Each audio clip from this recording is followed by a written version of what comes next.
Shalom Bapak Ibu dan Saudara-saudari yang dikasihi Tuhan. Kita bersyukur bahwa kita masih diberi nafas kehidupan. Dan saat ini kita akan bersama-sama beribadah dalam ibadah tengah minggu. Untuk itu kita akan mulai ibadah ini dengan menaikkan pujian, nyanyi dan bersoraklah.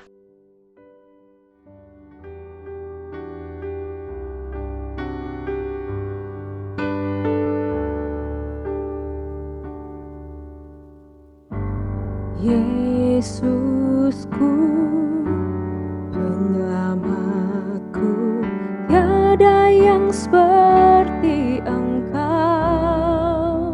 Setiap hari ku memuji keajaiban kasih.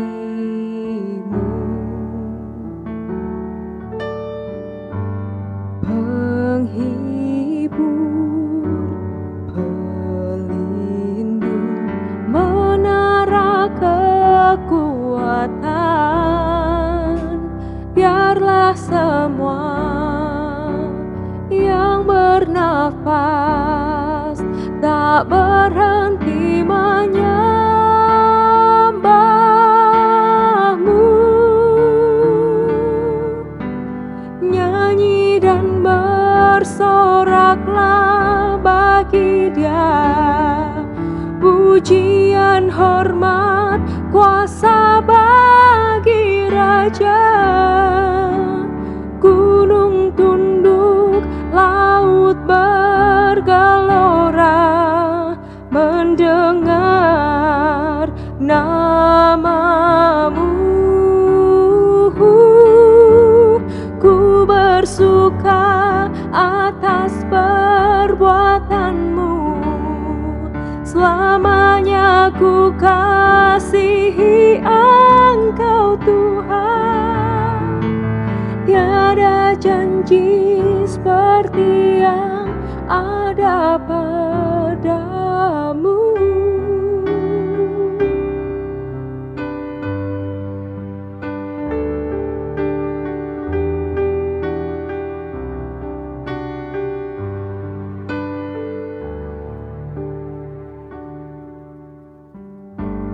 Yesusku, penyelamatku, tiada yang seperti Engkau.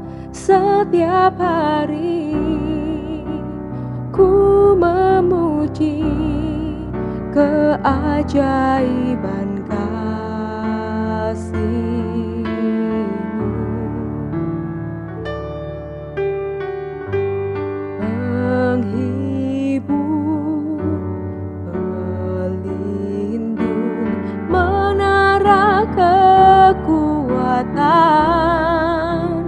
Biarlah semua yang bernafas tak berhenti menyembah-Mu. Nyanyi dan bersoraklah bagi Dia, pujian, hormat, kuasa bagi Raja. Gunung tunduk, laut bergelora mendengar nama-Mu. Ku bersuka atas perbuatan-Mu, selamanya ku kasihi Engkau Tuhan. Tiada janji seperti yang ada padamu.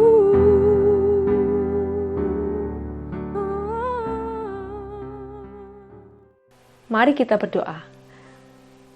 Bapa di surga, kami bersyukur Tuhan untuk hari yang baru ini. Kami bersyukur bahwa Tuhan terus menyertai kami dan tidak pernah meninggalkan kami. Terima kasih ya Tuhan. Saat ini kami bersama-sama Tuhan rindu untuk beribadah bersama. Kiranya Tuhan menolong setiap kami, Tuhan hadir di tengah-tengah kami. Kami menyerahkan ibadah ini di dalam tangan-Mu. Dalam nama-Mu ya Tuhan Yesus Kristus kami berdoa. Amin. Salam Bapak Ibu Jemaat GKMI Salatiga. Kita akan merenungkan dan membaca firman Tuhan yang dengan tema memprioritaskan yang memerlukan, terambil dari Yohanes 5 ayat 1 sampai 9. Sebelum itu mari kita berdoa. Tuhan yang kami kenal dalam nama anak-Mu yang tunggal, Tuhan kami Yesus Kristus, pada hari ini Tuhan kami akan merenungkan firman-Mu dengan tema memprioritaskan yang memerlukan. Berikan kami hikmat untuk dapat mengerti dan memahami firman-Mu Tuhan, agar kami juga dapat melaksanakan dalam kehidupan sehari-hari kami, melakukan dalam tindakan kami sehari-hari. Tolong kami Tuhan untuk memahami dan mengerti isi sabda-Mu ini. Terima kasih Tuhan, kami telah berdoa. Haleluya, amin. Mari jemaat Tuhan kita membaca dalam Yohanes 5 ayat 1 sampai 9. LAI memberikan judul penyembuhan pada hari Sabat di kolam Bethesda. Beginilah firman Tuhan. Sesudah itu ada hari raya orang Yahudi dan Yesus berangkat ke Yerusalem. Di Yerusalem dekat pintu gerbang domba ada sebuah kolam yang dalam bahasa Ibrani disebut Bethesda. Ada 5 serambinya. Dan di serambi-serambi itu berbaring sejumlah besar orang sakit, orang-orang buta, orang-orang timpang, dan orang-orang lumpuh yang menantikan goncangan air kolam itu. Sebab sewaktu turun malaikat Tuhan ke kolam itu dan menggoncangkan air itu, barang siapa yang terdahulu masuk ke dalamnya sesudah goncangan air itu menjadi sembuh, apapun juga penyakitnya. Di situ ada seorang yang sudah 38 tahun lamanya sakit.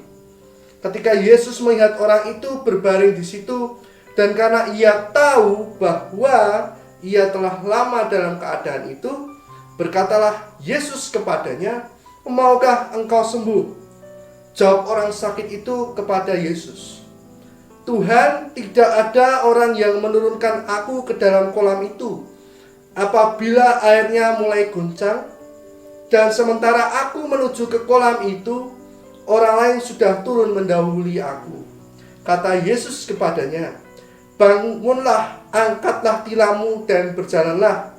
Dan pada saat itu juga sembuhlah orang itu, lalu ia mengangkat tilamnya dan berjalan. Minggu lalu kita sudah mendengar berita tentang dimulainya vaksinasi di negara kita. Dimulai dari Bapak Presiden Joko Widodo, tenaga kesehatan, dan artis. Nah, sebelum itu ternyata Menkes mengklaim bahwa banyak pengusaha yang meminta vaksinasi terlebih dahulu daripada masyarakat lain. Padahal Menkes menyatakan bahwa tenaga kesehatan adalah garda terdepan yang menangani pasien yang terpapar COVID-19. Maka dari itu, sebab dari itu, tenaga kesehatan akan divaksinasi lebih dahulu daripada pengusaha dan masyarakat yang lain. Ya Bapak Ibu, satu hal yang saya pikirkan sewaktu membaca teks ini, mengapakah harus ada seseorang yang sudah 38 tahun namanya itu menderita sakit, tetapi sampai dengan hari itu juga saat Yesus datang, tidak ada yang memperdulikan dan tidak ada yang memperdulikan. Nah, padahal dalam teks itu dijelaskan bahwa dia itu dekat dengan kolam Bethesda. Kolam yang bernama Bethesda itu adalah rumah belas kasih. Memang benar kita sama sekali tidak memiliki informasi apapun tentang berapa lama orang itu sudah di Bethesda, di kolam Bethesda tersebut. Dan kita juga tidak tahu di Alkitab menyatakan sejumlah besar orang. Tapi kita tidak tahu ada 100, 200 ataupun berapapun, kita tidak tahu. Tetapi yang pasti kita tahu jelas ada seseorang yang sudah 38 tahun sakit dan dia mencari belas kasih yang menyembuhkan dia di dalam rumah belas kasih itu atau di dalam kolam Bethesda. Nah, sayangnya tidak ada orang yang memperdulikannya, bahkan menaruh belas kasihan untuk bagaimana orang yang sakit 38 tahun ini agar bisa sembuh. dari penyakitnya pada hari itu juga. Nah, sebenarnya apa sih yang terjadi di sana? Yang terjadi di sana adalah semua orang itu sakit.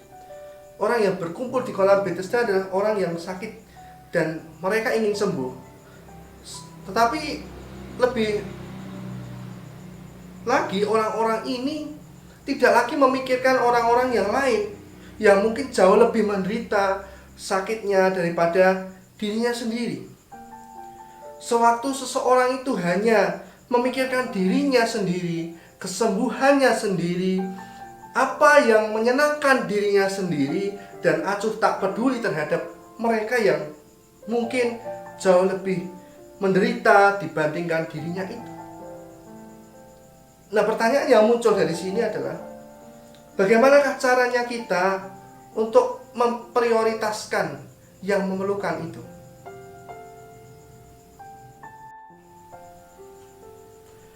Ya Bapak Ibu, ternyata ada 3 cara atau 3 hal setidaknya untuk kita dapat memprioritaskan yang memerlukan itu. Yang pertama, hal yang pertama yang harus kita ketahui adalah jangan egois. Ini terdapat di ayat 3 dan ayat 5, ini berkesinambungan. Ayat 3 itu mengatakan ada sejumlah orang besar itu ada yang sakit lumpuh, timpang, buta, dan lain sebagainya. Dan ayat 5 ada seseorang yang sakit 38 tahun di situ di dalam kolam Bethesda. Nah, dari informasi yang kita dapatkan, kita mempelajari sesuatu bahwa di sekitar situ ada orang Yahudi, ada orang yang sudah sembuh dari penyakitnya dan lain sebagainya. Akan tetapi tidak ada kepedulian, tidak ada motivasi untuk memprioritaskan orang lain yang sedang membutuhkan, yang memerlukan. Seperti contoh orang yang sakit lumpuh selama 38 tahun, tidak ada yang memperdulikannya, tidak ada yang memprioritaskan dirinya. Setelah Yesus datang, baru ada yang memprioritaskan kehidupannya, kesehatannya. Maka dari itu Bapak Ibu, di dalam kehidupan kita pasti banyak menemui orang yang sakit atau menderita sudah berpuluh-puluh tahun, bertahun-tahun lamanya. Dan di sekeliling kita mungkin ada. Nah, maka dari itu janganlah kita egois mementingkan kepentingan diri kita sendiri, atau egois yang tidak mau membantu seperti di dalam teks. Orang-orang di sekitar, di sekelilingnya sudah tahu bahwa 38 tahun orang itu mempunyai penyakit sakit lumpuh itu, tetapi tidak ada yang menolong. Lalu hal yang kedua setidaknya kita perlu tahu yaitu fokus. Hal kedua adalah fokus. Ayat 6 dan ke-7 menunjukkan ini.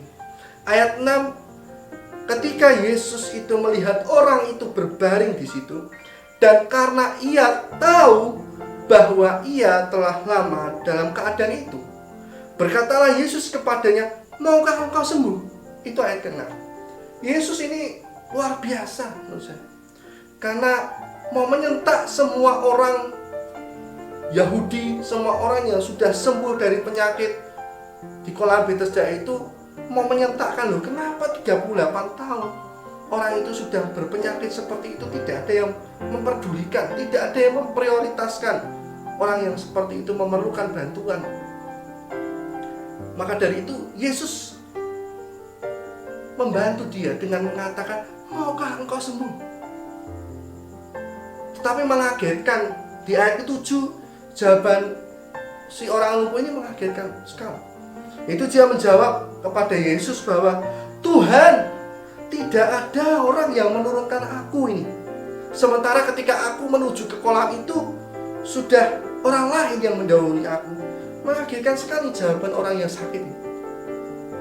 Jawaban orang yang sakit ini tidak terfokus kepada Yesus. Harusnya pertanyaan, ya Yesus aku mau sembuh, ya Yesus aku tidak mau sembuh karena suatu hal. Harusnya begitu.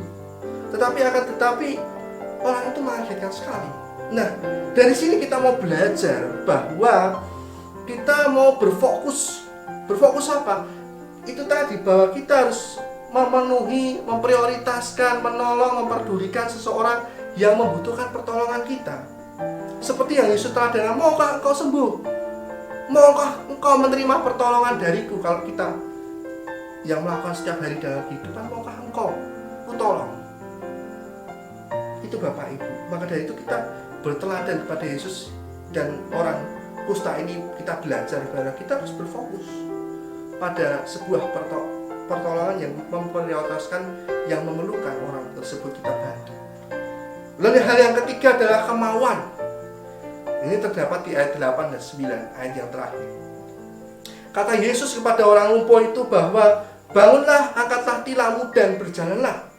Di ayat 9, reaksi orang yang lumpuh itu sangat luar biasa. Reaksinya sangat cepat.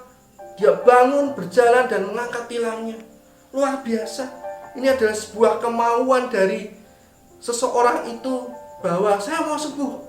Walaupun dirinya tidak terfokus tadi, akhirnya dia mempunyai kemauan, kerinduan untuk dia menjadi sembuh dengan mengikuti apa yang Yesus perintahkan. Kita mau belajar seperti orang yang lumpuh tersebut. Reaksinya sangat cepat. Sangat cepat apa dalam kehidupan kita? Kalau ada yang membutuhkan pertolongan dari kita, membutuhkan sesuatu dari kita yang memerlukan, orang tersebut memerlukan bantuan kita, pertolongan kita harus senantiasa menolong orang yang memerlukan itu. Maka dari itu kemauan kita, selain berfokus, jangan egois, kita juga harus mempunyai kemauan. Maka dari itu Bapak Ibu, kita teladankan Yesus dan kita juga belajar dari orang yang lumpuh. Kita yang mempunyai reaksi yang cepat untuk menolong orang yang memerlukan itu. Ya Bapak Ibu, terakhir untuk menutup dari firman Tuhan ini, kita mau merefleksikan dengan pertanyaan-pertanyaan yang kita harus refleksikan. Dalam kehidupan kita, apakah kita menyadari, bahkan mengakui bahwa banyak orang yang menderita, mungkin sakit, penderitaan yang lain, apalagi di tengah pandemi seperti demikian. Lalu, apakah kita juga sebagai manusia dan sebagai sesama telah membantu orang di sekeliling kita yang memerlukan bantuan kita itu? Lalu bagaimanakah sikap kita terhadap orang-orang yang di sekitar kita? Bagaimanakah kita memperlakukan orang-orang di sekeliling kita yang memerlukan bantuan itu? Selamat memprioritaskan yang memerlukan. Tuhan Yesus memberkati. Amin.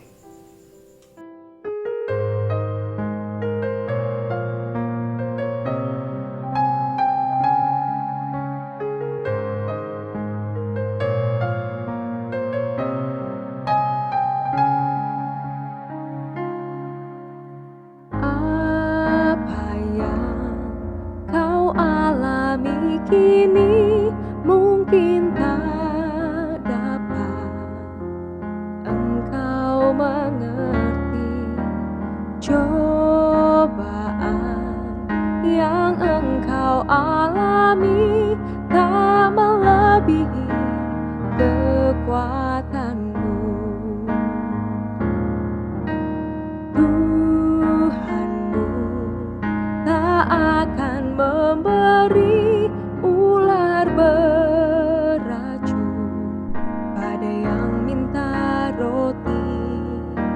Satu hal tanamkan di hati, indah semua yang Tuhan beri. Tangan Tuhan sedang merendah suatu karya yang agung mulia. Saatnya kan tiba nanti, kau lihat pelangi kasih-Nya.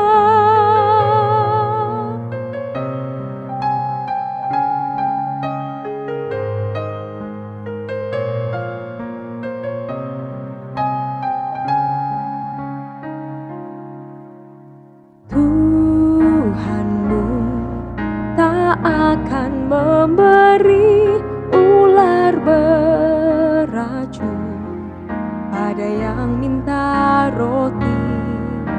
Satu hal tanamkan di hati, indah semua yang Tuhan beri. Tuhan sedang merendah suatu karya yang agung mulia. Saatnya kan tiba nanti, kau lihat pelangi kasih-Nya. Tangan Tuhan sedang merendah suatu karya yang agung mulia. Saatnya kan tiba nanti, kau lihat pelangi kasih-Nya. Saatnya kan tiba nanti, kau lihat pelangi kasih-Nya.